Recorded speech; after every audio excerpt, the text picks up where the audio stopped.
Okay, अब start करते हैं हम लूज कपलिंग के बारे में। ठीक है, लूज कपलिंग क्या होती है? हम प्रीवियस वीडियो में देखा कि टाइट कपलिंग जो था हमारे प्रॉब्लम को, हमारे जो प्रोग्राम को कैसे प्रॉब्लम क्रिएट कर रहा था। जैसे कि एक क्लास डिपेंड है दूसरे क्लास पे और उस क्लास के मेथड से हम कॉल करे थे किसी दूसरे क्लास के मेथड को। ठीक है, तो यहाँ पे क्या हो रही थी कि यहाँ पे परफॉर्मेंस वाइज सिस्टम मेरा लो हो जाएगा। और गाइस ऐसा सोचिए कि आप लोग अगर 100 क्लास हो, एक क्लास के अंदर दूसरे क्लास डिपेंडेंट, तो जैसे कि आप टाइम लिमिट एक्सीड आ जाएगा, मतलब टाइम बढ़ते चले जाएगा। भाई कब कॉल करेगा, कब किसको कॉल करेगा, किसी को पता ही नहीं चलेगा। अब उसके कंसेप्ट है लूज कपलिंग के बारे में। ठीक है, तो लूज कपलिंग का यहाँ थोड़ा सा डिफिनेशन दिखाऊंगा, उस बात से मैं कोडिंग के थ्रू आपको समझाऊंगा क्या हो रही है यहाँ पे। Loose coupling refers to design and implementation class and component in a way that minimize dependency between them। हाँ देखिए, यहाँ पे क्या होता है कि लूज कपलिंग क्या होती है कि एक क्लास से अगर एक क्लास ए है और एक क्लास बी है, उसको हम डिपेंडेंसी को मिनिमाइज कर देंगे। ठीक है, और software design principal that promote module flexible and maintainable code। ठीक है, in loose coupling system a class or component are designed to have a minimal knowledge of each other internal details। they interact through well defined interface or abstraction rather than directly depending on ये। ठीक है, बस यही है। Loose coupling क्या होती है कि अगर एक क्लास ए है और उसका क्लास बी है, उसका उसका मेन एम क्या रहेगा कि उसको लूज कपल बना देना सो दैट डिपेंडेंसी नहीं रहे। ठीक है, और गाइज आप लूज कपलिंग बनाने के लिए सबसे बेटर उपाय है इंटरफेस ले लो। लूज कपलिंग बनाने के लिए सबसे बेटर उपाय है इंटरफेस ले लो। अब मैं चलता हूं आपके मैं कोड में चलता हूं, आपको समझाता हूं कि क्या हो रही है। ठीक है, देखो मैंने क्या किया हूं कि लूज कपलिंग का एक पैकेज बनाया हूं यहाँ पे। ठीक है, और यहाँ पे देखिए, और यहाँ पे मैं क्या किया हूं कि ये इंटरफेस लिया हूं, इंटरफेस बी। ठीक है, और वहां पे मैंने देख लिया था प्रीवियस कोड में कि यहाँ पे बी की मेथड को कॉल किया जा रहा था।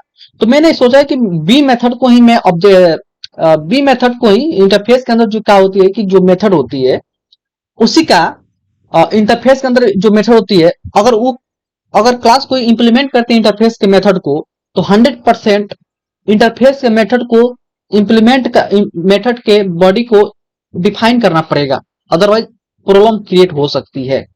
ठीक है, मैं क्या करता हूं कि ये क्लास ए लेता हूं, यहाँ पे क्लास ए बनाया हूं। ठीक है, और मैं यहाँ पे क्या किया हूं कि क्लास ए समझ में आ रहा है आपको, और इंटरफेस ए है सिंपल। में यहाँ पे ये रेफरेंस बना दिया हूं, रेफरेंस बना दिया हूं। ठीक है, रेफरेंस बना दिया हूं, बढ़िया बात है। अच्छा, अब यहाँ पे कंस्ट्रक्टर बनाया हूं क्लास ए का, और वहां पे आर्गुमेंट रख दिया हूं, ये इंटरफेस का आर्गुमेंट रख दिया हूं। ठीक है, क्यों? क्योंकि अगर कोई इंटरफेस जो है, इंटरफेस की जो कोर जावा कंसेप्ट है, इंटरफेस को जो अगर कोई क्लास इंप्लीमेंट करे उसका ऑब्जेक्ट यहाँ बनेगी, तो यहाँ पे ऑब्जेक्ट पास होगी और उस ऑब्जेक्ट से हम कॉल कर सकते हैं भाई, इजीली कॉल कर सकते हैं। सो यहाँ पे इंटरफेस को मैं यहाँ पे डिफाइन कर दिया हूँ और इंटरफेस को आर्गुमेंट पास किया हूँ। और यहाँ पे दिस कीवर्ड होती है रेफरेंस को, इंस्टांस वेरिएबल को कॉल करने के लिए होती है। तो इंस्टांस वेरिएबल बी है तो बी को कॉल की इनिशियलाइज करते हैं, बहुत ईजी है।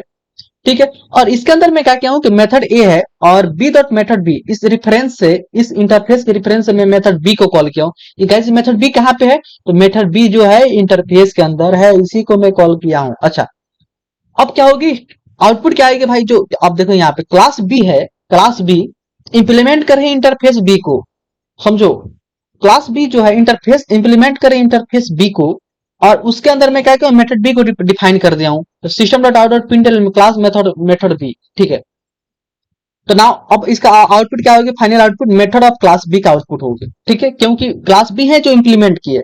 अब आता हूं यहाँ पे, समझिए, मैं उस इंटरफेस के रेफरेंस से मैं मेथड बी को कॉल किया हूं। ठीक है, मेथड बी।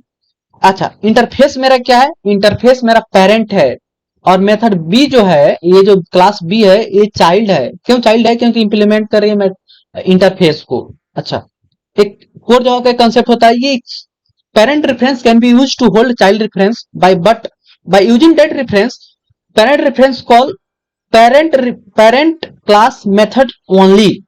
तो यहाँ पे पेरेंट क्लास का मेथड कौन है भाई? मेथड बी है, तो कॉल कर सकता है, ऑब्वियसली कॉल कर सकता है। तो मैंने यहाँ पे कॉल कर दिया है। ठीक है, अब जैसे कॉल हुआ तो मेथड बी जो है, मेथड बी को कौन डिफाइन किया? तो क्लास बी डिफाइन किया है, क्लास बी यहाँ पे डिफाइन किया है, और यहाँ पे लिखा है मेथड ऑफ क्लास बी। ठीक है, अब यहाँ पे मैंने सिंपली आया, मैंने मेन क्लास के अंदर इसको टेस्ट करने के लिए। ठीक है, और मेन क्लास के अंदर टेस्ट करने के लिए मैं क्या किया हूँ? सिंपल पेरेंट क्लास है, चाइल्ड क्लास है, क्योंकि इंप्लीमेंट करा है क्लास बी जो है भाई किसको इंप्लीमेंट करा है, इंटरफेस को इंप्लीमेंट किया है, कौन, बी इंप्लीमेंट किया है, ठीक है। अच्छा, अब क्लास ए जो है इसका न्यू ऑब्जेक्ट बनाया हूं और यहाँ पे मैं इंटरफेस को पास कर दिया हूं, पास करना पड़ेगा भाई, ठीक है। और ए डॉट मेथड ए को कॉल किया हूं, मेथड ए किसके अंदर है, क्लास ए के अंदर है, मेथड ए को मैंने कॉल कर दिया हूं, ठीक है। तो जैसे अब क्लास ए का ऑब्जेक्ट बनाते भी इंसलाइज हो गया, ठीक है। एक ऑब्जेक्ट यहाँ पे देखिए आप, जैसे मैंने एक ऑब्जेक्ट बनाया जैसे मैं ऑब्जेक्ट बनाया एक इंसलाइज हो गया और मैं यहाँ पे इंटरफेस को पास कर दिया हूँ क्योंकि यहाँ पर साइन करना था, देखिए यहाँ पे इसलिए पास किया हूँ कि यहाँ पे आप देख सकते हैं कि यहाँ पे इंटरफेस को रखा हूँ, ठीक है। अच्छा, अब मेन के अंदर क्या है और ए डॉट मेथड ए को कॉल किया तो मेथड ए के अंदर क्या है, मेथड बी है। सिंपली मैं इसको जब एग्जीक्यूट करता हूँ तो आप देख सकते हैं कि आउटपुट आया होगा मेथड ऑफ क्लास बी, ठीक है। लेकिन इस कोड में आप देख सकते हैं कि मैंने एक अलग से इंटरफेस बनाया, उस इंटरफेस के अंदर जो पहले जो डिपेंडेंसी थी मेथड बी का, वो इंटरफेस के अंदर में डिफाइन कर दिया या, ठीक है। तो इस तरह देख सकते हैं कि हमारी डिपेंडेंसी जो एक क्लास के दूसरे क्लास की डिपेंडेंसी थोड़ा सा कम हो गई, ठीक है। अब क्वेश्चन आता है कि यहाँ पे स्प्रिंग बूट का क्या क्या मतलब रोल है, तो गाइस स्प्रिंग बूट का यहाँ पर रोल और अधिक है और इससे भी अच्छा से बनाना हो, क्योंकि यहाँ पे आप देख सकते हैं कि मैंने मैन्युअली ऑब्जेक्ट बना कर यहाँ पे कॉल किया, बट स्प्रिंग बूट ऑब्जेक्ट नहीं बनाएगा और सिंपल सी आपको जो चाहिए वो आपको प्रिंट कर सकता है, ठीक है। अब कैसे करता है मैं नेक्स्ट वीडियो में आपको बताता हूँ।